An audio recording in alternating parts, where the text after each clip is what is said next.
जय हिंद मित्रांनो, एक्झाम जागर या एज्युकेशन यूट्यूब प्लॅटफॉर्मवर तुम्हा सर्वांचं पुन्हा एकदा स्वागत आहे. मित्रांनो, जर तुम्ही चॅनलवर नवीन असाल तर चॅनलला सबस्क्राइब करा व व्हिडिओला लाईक करायला विसरू नका आणि हा व्हिडिओ आपल्या मित्रांसोबत सुद्धा शेअर करा, जेणेकरून त्यांना सुद्धा याचा फायदा होईल. आता पहा, कालच्या सत्रात तुमच्यासाठी हा प्रश्न होता, कोणत्या देशात जगातील दुसरा सर्वात मोठा हिरा सापडला आहे?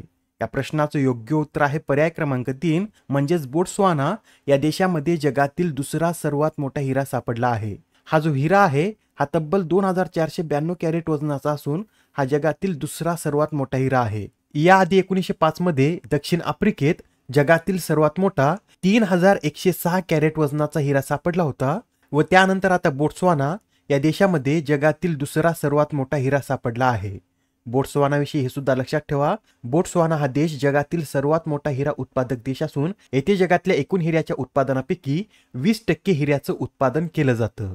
आजच्या सत्राचा पहिला प्रश्न पहा, अंडर 20 सॅप फुटबॉल स्पर्धेचं विजेतेपद कोणी पटकावले? तर या अंडर 20 सॅप फुटबॉल स्पर्धेचं विजेतेपद बांगलादेशानं पटकावलेलं आहे. बांगलादेशाने अंतिम सामन्यात नेपाळला हरवून प्रथमच्या स्पर्धेचं विजेतेपद पटकावलेलं आहे. या स्पर्धेत तिसऱ्या स्थानावर श्रीलंका तर आपला भारत या स्पर्धेत चौथ्या स्थानावर आहे. ही स्पर्धा कुठे आयोजित करण्यात आली होती? तर 18 ते 28 ऑगस्ट पर्यंत ही स्पर्धा नेपाळ या देशात पार पडली आहे. या स्पर्धेत सर्वोत्कृष्ट खेळाडूचा पुरस्कार मिराजुल इस्लाम तर सर्वोत्तम गोलरक्षकाचा पुरस्कार मोहम्मद आसिफ यांना देण्यात आलेला आहे. हे दोन्ही खेळाडू बांगलादेशचे आहेत, हा पॉइंट सुद्धा नोट करून घ्या. व या स्पर्धेतील फेअर प्ले अवॉर्ड नेपाळ या देशाला देण्यात आला आहे. प्रश्न क्रमांक दुसरा, यंदाच्या पॅरिस पॅराऑलिम्पिक स्पर्धेत भारतासाठी पहिले सुवर्ण पदक कोणी पटकावले? मित्रांनो, आता पॅरिस पॅराऑलिम्पिक स्पर्धा सुरू झाल्या आहेत व या स्पर्धेमध्ये आता भारतासाठी पहिलं सुवर्ण हे अवनी लेकरा यांनी पटकावलेलं आहे. अवनी लेकरा या कोणत्या खेळाशी संबंधित आहेत? तर अवनी लेकरा या एक नेमबाज असून त्यांनी आता 30 ऑगस्ट रोजी महिलांच्या 10 मीटर एअर रायफल शूटिंगच्या SH1 प्रकारात पॅराऑलिम्पिक विक्रमासह हे सुवर्ण पदक पटकावलेलं आहे. त्यांनी या स्पर्धेत 249.7 गुणांची नोंद केली. मित्रांनो, नेमबाजीच्या याच प्रकारात भारताच्या मोना अग्रवाल यांनी सुद्धा पदक मिळवलं आहे. त्यांनी 228.7 गुणासह या स्पर्धा प्रकारात कांस्य पदक पटकावलेलं आहे. नोट करून घ्या, महत्वाची न्यूज आहे. महिलांच्या 10 मीटर एअर रायफल शूटिंगच्या SH1 प्रकारात अवनी लेकरा यांनी सुवर्ण तर मोना अग्रवाल यांनी कांस्य पदक पटकावलं आहे. या दोन्ही खेळाडू भारतातील राजस्थानच्या रहिवासी आहेत. हा जो शूटिंगचा SH1 प्रकार आहे याविषयी सुद्धा थोडक्यात माहिती नोट करून घ्या. नेमबाजीच्या या प्रकारात ज्या खेळाडूंचे हात, खालचे शरीर किंवा पाय प्रभावित आहेत किंवा ज्यांना हातपाय नाहीत असे खेळाडू सहभागी होतात. अवनी लेकरा यांच्याविषयी माहिती सांगायची झाली तर त्यांना 2021 साली खेलरत्न पुरस्कार, 2022 साली पद्मश्री व 2022 मध्येच त्यांना para athlete of the year या पुरस्काराने सुद्धा सन्मानित करण्यात आलं होतं. मित्रांनो, 2020च्या टोकियो ऑलिम्पिकमध्ये सुद्धा याच प्रकारात अवनी लेकरा यांनी सुवर्ण पदक पटकावलं होतं व या टोकियो ऑलिम्पिकमध्ये 50 मीटर रिलीफ 3 पोझिशन SH1 प्रकारात अवनी लेकरा यांनी ब्रॉन्झ मेडल सुद्धा मिळवलं होतं. व 2022 मध्ये जो नेमबाजीचा वर्ल्ड कप झाला होता त्यामध्ये त्यांनी 2 गोल्ड मिळवलेले आहेत आणि 2022च्या एशियन पॅरा गेम्समध्ये सुद्धा त्यांनी सुवर्ण पदक पटकावलं होतं. बरं, आता या पॅरिस पॅरा ऑलिम्पिक स्पर्धेमध्ये देशाला चौथे पदक मिळवून देणारे मनीष नरवाल हे कोणत्या खेळाशी संबंधित आहेत? तर मित्रांनो, मनीष नरवाल हे सुद्धा एक नेमबाज असून त्यांनी या पॅरा ऑलिम्पिकमध्ये पुरुषांच्या 10 मीटर एअर पिस्तूल SH1 मध्ये रौप्य पदक पटकावलेलं आहे. 2020च्या टोकियो ऑलिम्पिकमध्ये मनीष नरवाल यांनीच P4 मिश्र 50 मीटर पिस्तूल SH1 प्रकारात सुवर्ण पदक पटकावलं होतं व यावेळेसच्या या पॅरा ऑलिम्पिकमध्ये त्यांनी रौप्य पदक मिळवलेलं आहे. त्यांना 2021 मध्ये खेलरत्न तर 2020 मध्ये अर्जुन पुरस्काराने सन्मानित करण्यात आलं होतं. आता येथे भारताला पॅरिस पॅरा ऑलिम्पिकमध्ये तिसरं पदक जिंकून देणाऱ्या प्रीती पाल यांच्याविषयी सुद्धा माहिती नोट करून घ्या. प्रीती पाल या उत्तर प्रदेश या राज्याच्या रहिवासी असून त्यांनी 100 मीटर T35 शर्यतीत कांस्य पदक पटकावलं आहे. व मित्रांनो, पॅरा ऑलिम्पिकच्या इतिहासात प्रथमच भारताने ट्रॅक स्पर्धेत पदक मिळवलं आहे व हे पदक मिळवून देणाऱ्या पहिल्या ॲथलीट या प्रीती पाल ठरल्या आहेत. भारताच्या या चारही खेळाडूंविषयी माहिती नोट करून घ्या. येणाऱ्या एक्झाममध्ये आपल्याला यावर हमखास प्रश्न पाहण्यास मिळेल.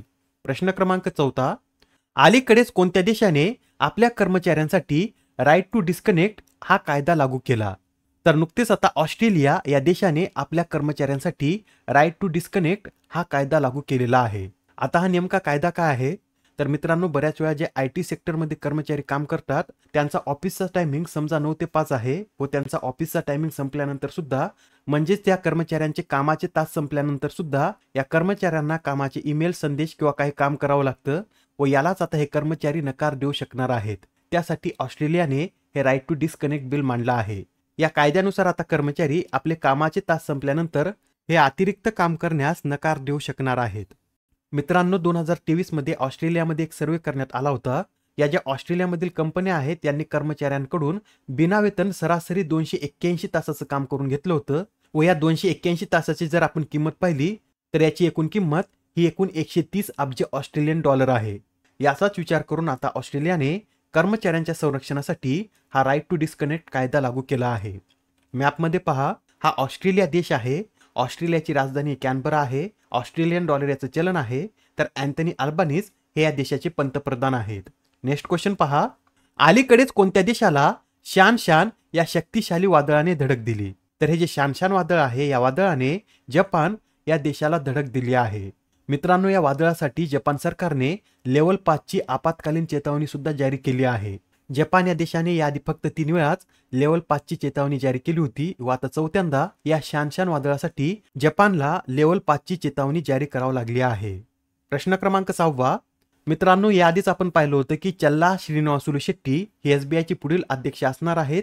आता त्यांनी SBI चे अध्यक्ष म्हणून पदभार स्वीकारला आहे. तर ते SBI चे कितवे अध्यक्ष आहेत? या प्रश्नाचं योग्य उत्तर आहे पर्याय क्रमांक 2 म्हणजे चल्ला श्रीनिवासुलू शेट्टी हे SBI चे 27वे अध्यक्ष बनले आहेत. त्यांच्या आधी दिनेश कुमार खरा हे SBI चे अध्यक्ष म्हणून कार्यरत होते. ते 28 ऑगस्ट रोजी निवृत्त झाल्यानंतर शेट्टी हे SBI चे 27वे अध्यक्ष बनले आहेत. आणि जे CS शेट्टी आहेत हे पुढील 3 वर्षासाठी SBI चे अध्यक्ष म्हणून कार्य करतील.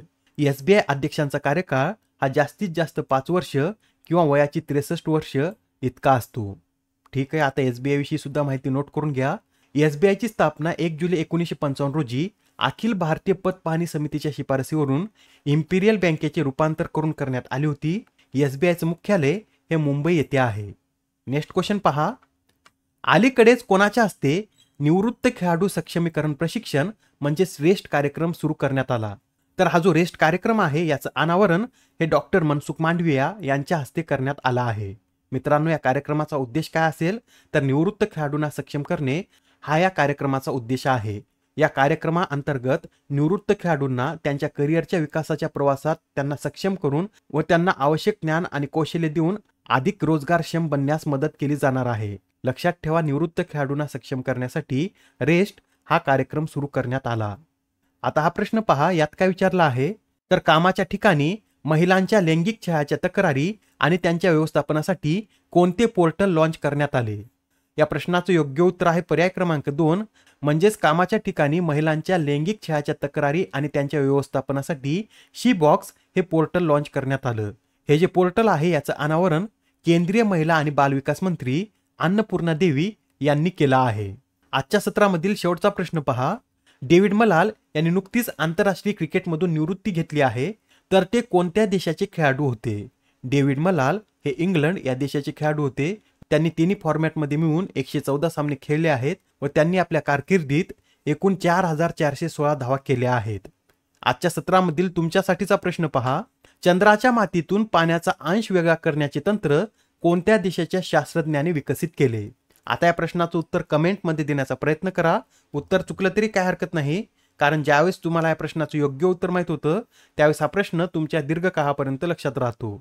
तर आता पुढच्या सत्रामध्ये पुन्हा भेटूया. धन्यवाद.